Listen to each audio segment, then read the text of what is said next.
Bu video juda ham ko'p kasal bo'ladigan, har oy deyarli kasallikdan bosh chiqmaydigan odamlar uchun.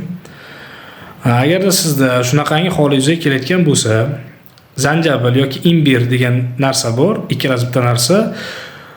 O'shani demak olasiz, iloji bo'lsa bozordan sotib olsangiz yaxshiroq bo'ladi. Kartoshkaniga o'xshaydi.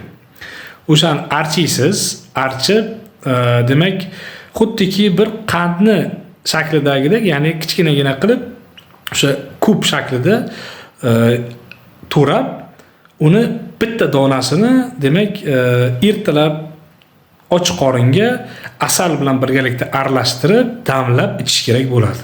Bittasini 100 ml stakonga qo'yiladi va uni ichiga asal qo'yiladi.